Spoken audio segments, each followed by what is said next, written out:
evening and welcome to Cooking with Michael and Candace. Where's Michael? Unfortunately, he's sick today, so he's sleeping while I film. You're stuck with just me. Thanks to our regular viewers, as always. Thanks to Andrew of Chapel Beer and Wine. And today we will be making roasted cilantro squash. Now don't go anywhere if you're not a cilantro fan. It's okay. You can sub basil out for cilantro instead in this recipe. Works just the same. Just gives you a different flavor, obviously. So your roasted cilantro squash or roasted basil squash. So let's go ahead and get to it. The first thing you're going to want to do is get your cat off of your counter. Go. The first thing after that you're going to want to do is pop this baby in the microwave. Start off at 1 minute and work up in 30-second increments from there. Okay, the microwave says that my squash is done. You're going to want to grab your Cooking with Michael Fuck That's Hot pot holders because your squash is going to be, get off. Hold on, I got to clean.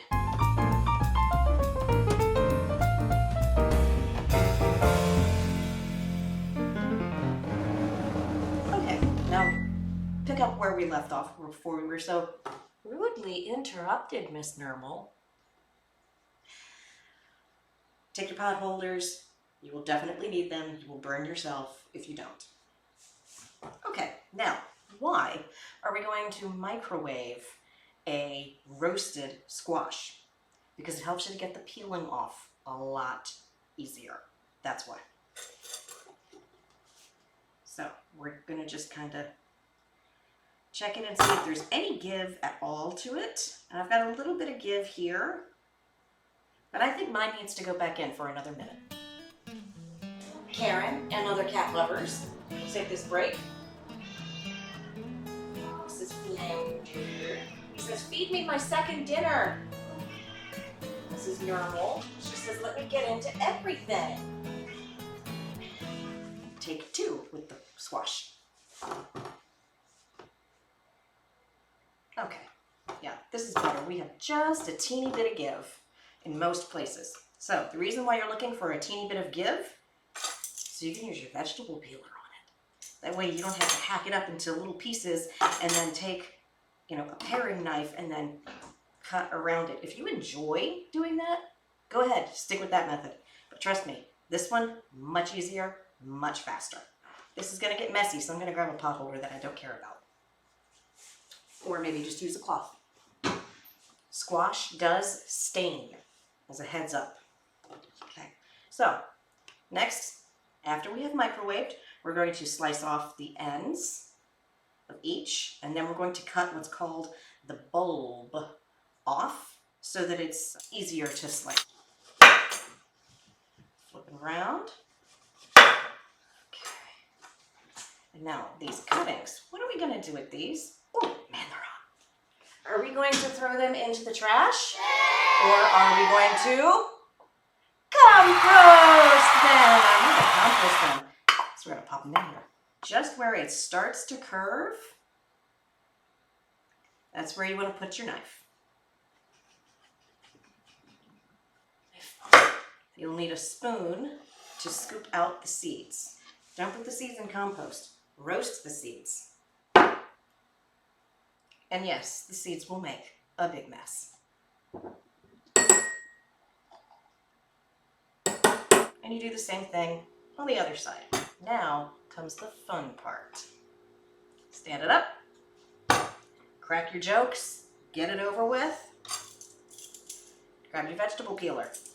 And you see how easy that slides? It's so much easier than away with one of these things sliding down and losing half of your squash. It's craziness. Well,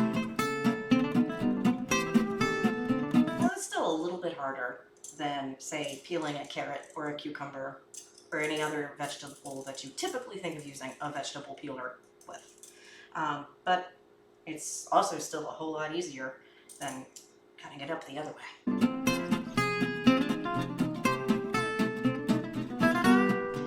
Portion here has been peeled It's ready to be chopped up, but first we need to make some space. And all of these peelings here, you're not throwing these out. You're putting these in your compost. Now it's time to chop this puppy up. Now, I'm not going to cut up the entire thing. I'm just going to cut up the amount that I'm going to use. The more you cut up your fruits or veggies, the faster they're going to go bad.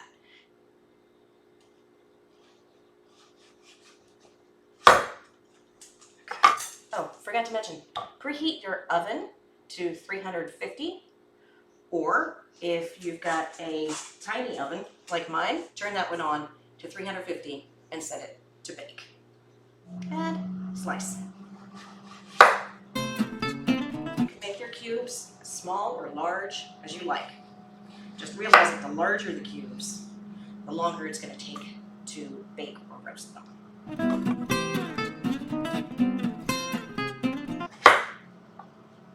And then cube, cube.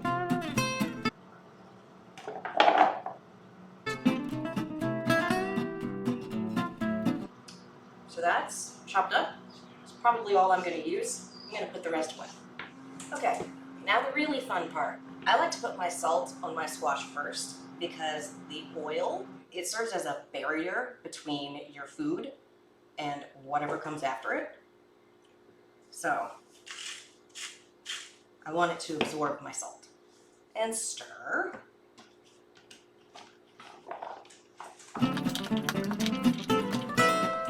Then we get to do our olive oil.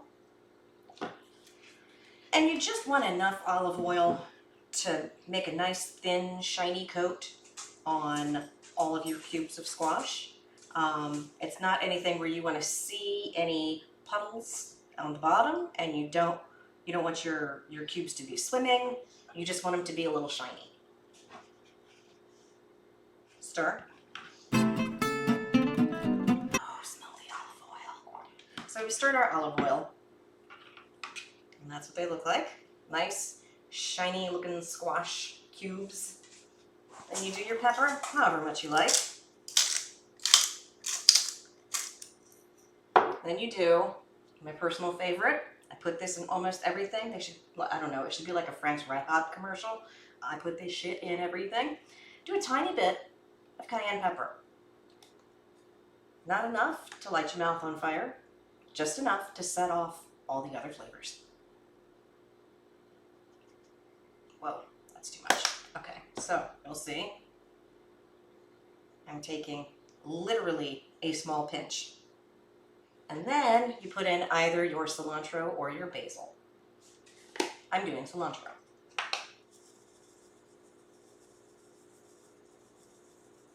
You see how pretty that is? Stir. And you want to make sure you stir particularly well because you want to make sure that tiny bit of cayenne pepper is distributed evenly across all of the cubes. You don't want to have one cube where you're like, wow, and then all the others are kind of eh. Okay, so I think I've got mine stirred pretty well. Now I'm going to put it on my rack and pop it into the oven. You can see I'm going to need a second rack because we don't want to crowd them. Try not to have them conjoined twinning. Okay, now I'm going to pop them in my tiny oven. You can put yours in your big oven if that's what you prefer. You're doing a larger amount. I'm only doing a small amount and I don't want to waste the energy. Tree hugger.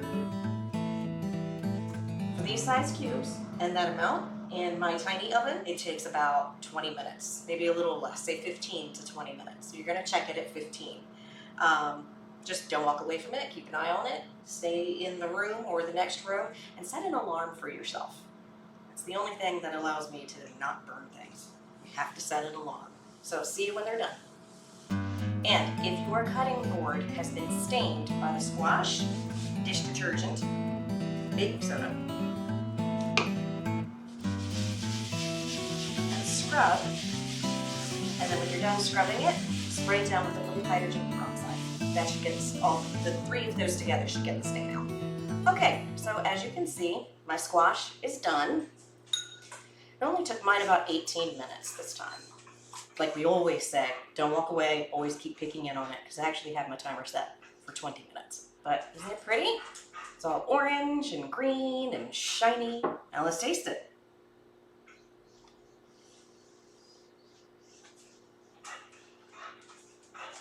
It's still hot, but it's good.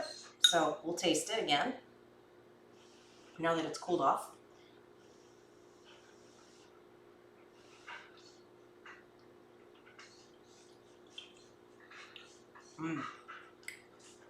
That's yummy. That's perfect. It's a vegetable. Don't tell Michael. So that's it. Thanks for watching. We'll see you next weekend, Saturday at 8 o'clock, Cooking with Michael and Candace. Good night.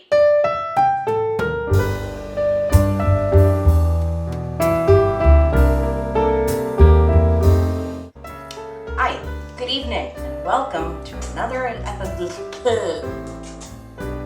Help me out, Phoebe.